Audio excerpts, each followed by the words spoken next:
Bismillahirrahmanirrahim. Assalamualaikum warahmatullahi wabarakatuh. Selamat pagi dan salam sejahtera untuk kita semua. Om Swastiastu, Namo Buddhaya, salam kebajikan. Aku boleh minta suaranya agak digedein nggak? Soalnya kalau puasa supaya saya nggak ngotot dan yang dengerin juga nggak ngantuk.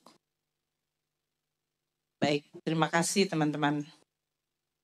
Teman-teman media yang saya hormati, hari ini kita akan menyampaikan konferensi pers untuk pelaksanaan APBN 2024 untuk periode sampai dengan 15 Maret. Agak berbeda, agak lain. Kan biasanya kita sampai periode bulan sebelumnya. Namun yang sekarang kita sampai 15 Maret karena kita kemarin sudah di DPR juga. Jadi supaya bisa memberikan angka yang paling update. Mungkin untuk bulan-bulan selanjutnya akan kembali pada periode sampai akhir setiap bulannya. Baik, untuk konferensi APBN kita ini, kita akan memulai seperti biasa mengenai kinerja APBN kita sampai periode 15 Maret untuk yang konferensi pers hari ini. APBN masih bisa berjalan secara cukup baik, solid ya dalam hal ini, dan ini terlihat dari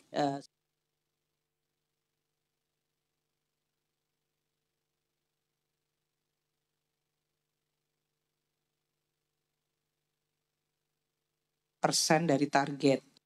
Meskipun kalau dilihat dari growth-nya, dan ini yang selalu sudah saya sampaikan dari mulai tahun lalu, pertumbuhan penerimaan negara yang sangat tinggi di tahun 2021 dan 2022, itu di 2023 juga tetap bisa terjaga, dan kita tahu bahwa itu nanti akan mengalami koreksi. Jadi kita lihat pertumbuhannya negatif 5,4%.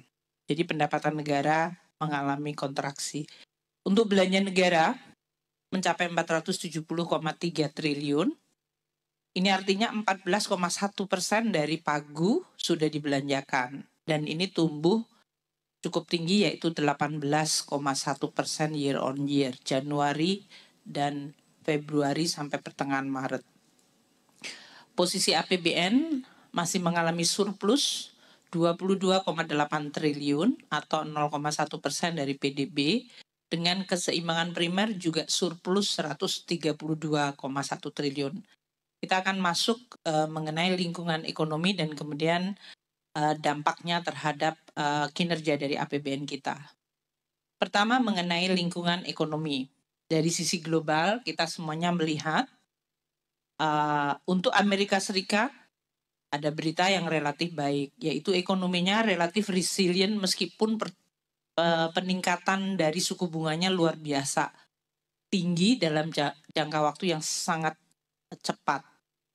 Sehingga waktu itu di tahun-tahun sebelumnya Amerika diperkirakan bisa mengalami hard landing. Sekarang sudah terlihat bahwa Amerika perekonomiannya cukup resilient, bahkan soft landing diperkirakan bisa dicapai. Namun kondisi perang masih tidak membaik. Kita semuanya tahu eskalasi yang terjadi di semua bagian dunia. Di Ukraina terhadap Rusia, kejadian di Rusia yang baru weekend kemarin, dan kemudian juga bagaimana Amerika dan negara-negara Eropa bersitegang secara geopolitik dengan blok RRT maupun Rusia. Kita lihat untuk Jepang juga mengalami kondisi tantangan kebijakan ekonominya yang tidak mudah. Bagaimana mereka bisa menghindarkan negative rates, dan kita juga lihat kondisi perekonomian RRT menjadi perhatian karena perlemahan yang terjadi dan terutama dari arus modal asing yang selama ini menjadi salah satu faktor untuk mendukung pertumbuhan ekonomi Cina mengalami pelemahan karena isu geopolitik. Jadi memang geopolitik sangat mempengaruhi. Dan di sisi lain di Eropa, Jerman masih belum mengalami perbaikan meskipun kita ngelihat ada sedikit perbaikan, adanya bisnis mood-nya membaik. Nah, kita melihat bahwa geopolitik ini akan menjadi faktor yang masih sangat dominan. Karena geopolitik dan termasuk perang itu enggak, kalau orang Jawa tidak pakai woro-woro. Biasanya ya begitu terjadi dan dampaknya langsung mempengaruhi kepada perekonomian dunia. Dan kita lihat dalam hal ini yang perlu untuk kita waspadai. Untuk pertumbuhan GDP seluruh tahun 2023 dari berbagai negara, kita lihat India masih menjadi salah satu yang performance dari pertumbuhan ekonominya termasuk terbaik di G20 dan emerging country secara umum. Filipina, kita, dan Cina, walaupun kalau untuk RRT karena kecenderungan melemah atau dalam bentuk stabil di level 5%, itu sudah cukup rendah dibandingkan dekade-dekade sebelumnya. Sedangkan beberapa negara sekitar kita, Vietnam sekarang juga sedang mengalami kondisi adanya kasus korupsi yang kemudian juga akan mempengaruhi sentimen, dan negara-negara emerging lain yang pertumbuhannya relatif di bawah 4%, seperti di Asia, Malaysia, kemudian Thailand bahkan hanya 1,9%, Singapura 1,1%.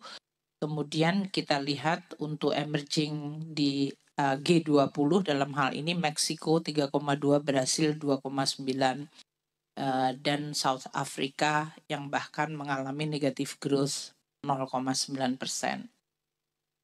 Nah, kondisi inilah yang akan mempengaruhi outlook 2024. Dari sisi manufaktur activity, secara global ada perbaikan, namun perbaikannya sangat tipis di 50,3. Dan kalau kita lihat komponennya, 43,5% dari negara yang disurvei PMI manufakturnya masih dalam kondisi kontraktif. Sedangkan 8,7 sudah mulai pulih seperti Afrika Selatan dan Turki. Kalau kita lihat 43,5 itu Eropa, Jerman, Prancis, Italia, Inggris, Jepang. Di ASEAN kita lihat Thailand, Malaysia masih terkena, Kanada, Australia juga masih negatif PMI-nya. Sedangkan untuk yang positif atau ekspansif itu 47,8%. Indonesia sekali lagi masih tetap bertahan di level ekspansi ini. Kalau kita lihat yang merah itu 52,7, kita sudah relatif paling tinggi, dan dalam hal ini kita bertahan selalu di atas 50 dari periode 2022 sampai sekarang. Ini termasuk yang the longest PMI expansion untuk sebuah negara. Kalau kita lihat negara lain kan naik turunnya terlihat sekali. Nah, ini adalah sesuatu yang bagus karena di dalam level dunia harga komoditas mengalami pelemahan yang biasanya di atas kertas untuk Indonesia yang perekonomiannya juga sangat ditentukan oleh komoditas.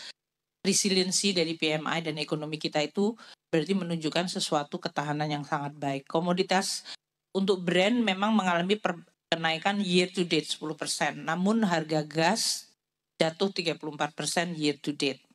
Coal jatuh 12,8% year to date, jadi masih mengalami terus menurun ke bawah. CPO agak membaik 15%, 15,6% naik year to date, sedangkan untuk harga beras meskipun ini 0,2% year to date karena ada koreksi sesudah banyak kita melakukan operasi market terutama. Tapi ini dunia ya dalam hal ini. Untuk neraca perdagangan dari external balance kita, ekspor kita mencapai 19,3 miliar sampai dengan akhir Februari. Ini artinya ekspor masih mengalami kontraksi 9,4% year on year. Sedangkan import mencapai 18,44 miliar US dollar. Artinya import justru mengalami pertumbuhan double digit di 15,8. Maka kalau Anda lihat surplus neraca perdagangan walaupun tetap surplus mengalami penurunan yang cukup tajam karena tadi ekspornya kontraksi sementara importnya mengalami double digit growth. Levelnya tetap surplus yaitu 19,31 dikurangi 18,44. Namun dari sisi level surplusnya dibandingkan tahun lalu menurun dari 9,28 ke 2,87 miliar US dollar. Nah, ini yang perlu untuk kita waspadai dari sisi external balance resiliency kita. Inflasi di Indonesia termasuk yang relatif tetap terjaga baik, rendah. Year to date inflasi kita 0,41. Untuk year on year-nya 2,75%. Dan dari komponen inflasinya terlihat di sini bahwa untuk headline inflation-nya yang tadi 2,75 YoY atau 0,41 year to date. Untuk core inflation masih relatif stabil di 1,68. Kemudian untuk administered price, harga-harga yang dijaga oleh pemerintah atau diatur pemerintah, kontribusinya 1,67. Jadi semuanya masih rendah dan stabil di bawah.